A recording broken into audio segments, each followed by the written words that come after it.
साल जब चुनाव आता है तो बंद चीनी मिलों के चिमनी से धुआं निकालते हैं नीतीश जी और सुशील मोदी जी। सिटी में जाता था, वहाँ 2% कैसे चला गया?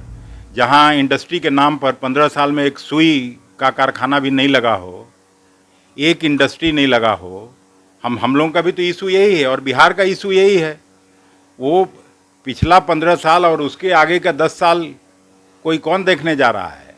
पिछली बार उसी लालटेन के बदौलत, इसी हाथ के बदौलत वो मुख्यमंत्री बने और लोगों के पीठ में छुरा भोंक के और आज जाके आरएसएस की गोद में बैठ गए। तो अब तो इन्हीं का धुआं निकलना है, इनके सरकार का धुआं लोग निकालेगा।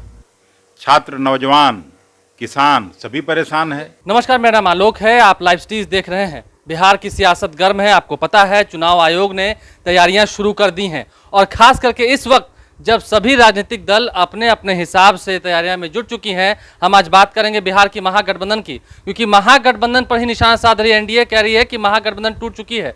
बिहार में अगर महागठबंधन की बात करें और अखिलेश प्रसाद सिंह जो कि इस वक्त हमारे साथ हैं उनसे हम बात ना करें तो बहुत गलती होगी, क्योंकि कांग्रेस के बहुत ही कद्दावर नेता हैं, बिहार आए हैं। नीतीश कुमार डिजिटल तकनीक का उपयोग कर रहे हैं, संवाद कर रहे हैं, लोगों से कह रहे हैं कि देखिए 15 साल का वो जंगल राज याद है ना। नीतीश कुमार जी तकनीक का पढ़ाई किए हैं, ऐसे भी इंजीनियर हैं पेशे से, और उनका कोई तकनीक इस बार के चुनाव में काम आने वाला नहीं है। मैं केवल 2 इशू का याद कराना चाहता हूँ कि पिछला बार बारिश के पानी से पटना डूब गया था और एनडीआरएफ की टीम अगर नहीं लगती तो शायद उनके उप मुख्यमंत्री जी भी उस पानी में बह गए होते। किस तरह से हाफ पैंट पहन के एनडीआरएफ की टीम ने निकाला था, पूरा पटना वासियों ने देखा है। अभी जब कोविड की समस्या आई है, जब पूरा देश एकजुट होकर उस महामारी से लड़ रहा था, तो नीतीश कुमार शायद पहले मुख्यमंत्री हैं जो 2-2.5 महीना घर से अपना निकले नहीं। जो बिहार के छात्र बाहर के राज्यों में फंसे थे, कोटा और दूसरे प्रदेशों में, उसको लाने में आनाकानी कर रहे थे। जो प्रवासी मजदूर हैं उसको लाने में आनाकानी कर रहे थे। तो ये सब कुछ बिहार के लोगों ने झेला है। और प्रवासी मजदूरों की बात, तो उन लोगों ने जितना दर्द झेला शायद ब्रिटिश हुकूमत में भी उतना दर्द नहीं झेला होगा। वो तो सवाल खड़े करेंगे ना कि प्रवासी मजदूरों की आपने सेवा की तो फिर आप उससे राजनीतिक मुद्दा बना रहे हैं। तो राजनीतिक मुद्दा है ही। वो कोई इंग्लैंड के सिटीजन थोड़े ही हैं। प्रवासी मजदूर जो बिहार से बाहर गए थे और करोड़ों की संख्या में बाहर गए, चूँकि यहाँ कोई रोजगार का सृजन तो हुआ नहीं 15 साल के राज में नीतीश जी के, तभी तो बाहर गए। आज अब जब चुनाव नजदीक आया तो कह रहे हैं कि 28 नए उद्योगों को हमने आमंत्रण दिया, 28 नए उद्योग आएंगे। तो या ऐसा आपको विश्वास हो सकता है, लेकिन बिहार वासियों को विश्वास नहीं होगा। हर साल जब चुनाव आता है तो बंद चीनी मिलों के चिमनी से धुआं निकालते हैं नीतीश जी और सुशील मोदी जी। लेकिन जिस बिहार में 27% चीनी पैदा होता था श्री बाबू के हुकूमत में, आज वहाँ 2% से भी नीचे चीनी का उत्पादन होता है। एक भी चीनी मिल नहीं चला, एक भी बंद चीनी मिल के चिमनी से धुआं नहीं निकला। तो अब तो इन्हीं का धुआं निकलना है, इनके सरकार का धुआं लोग निकालेगा। छात्र, नौजवान, किसान सभी परेशान है। कांग्रेस को तो निशाना साधा है, लेकिन आपकी जो सहयोगी पार्टी है लालटेन, कह रहे हैं कि लालटेन का जमाना गया, अब तो एलईडी जलाते हैं। कौन लालटेन का बात करना चाह रहा है? लालटेन तो सिंबॉलिक है ना। लेकिन पिछली बार उसी लालटेन के बदौलत, इसी हाथ के बदौलत वो मुख्यमंत्री बने और लोगों के पीठ में छुरा भोंक के और आज जाके आरएसएस की गोद में बैठ गए।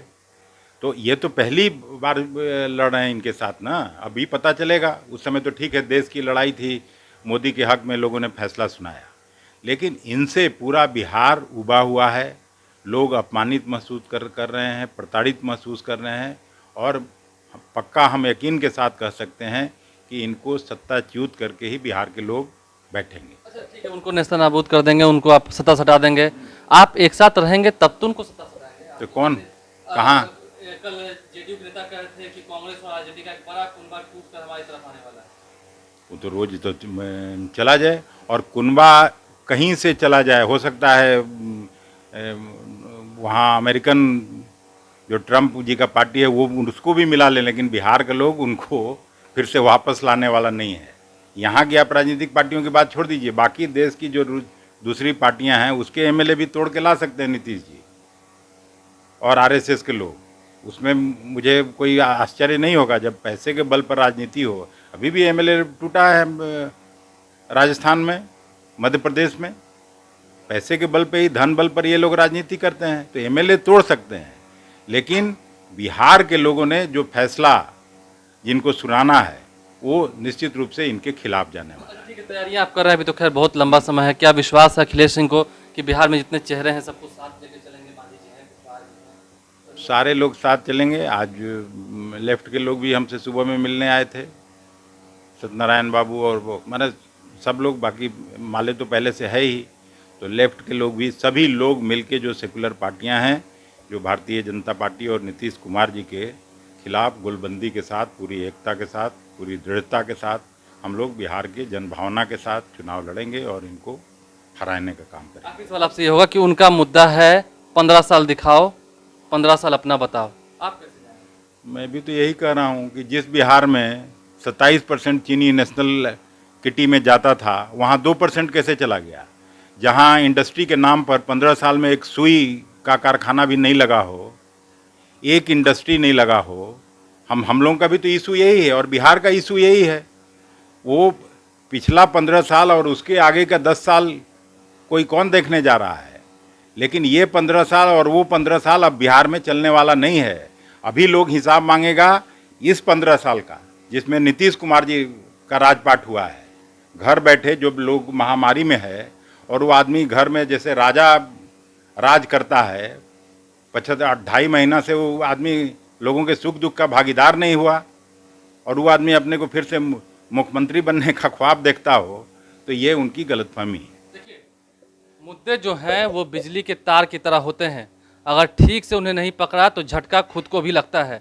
इसलिए अखिलेश सिंह भी कह रहे हैं कि मुद्दा सही पकड़ा है, 15 साल बनाम 15 साल की लड़ाई लड़िए, आपको उसी मुद्दे के साथ चित कर देंगे अखाड़े में। साफ साफ अखिलेश सिंह क्या कुछ कहते हैं आपने सुना है, और सभी दलों को साथ लेकर चलेंगे ये भी दावा किया है। आप लाइव स्ट्रीम देखते रहें, हमारे चैनल को सब्सक्राइब कर लें, साथ साथ फेसबुक पेज भी लाइक करें, इसके अलावा ट्विटर हैंडल पर लाइव स्ट्रीम को जरूर फॉलो करें। धन्यवाद।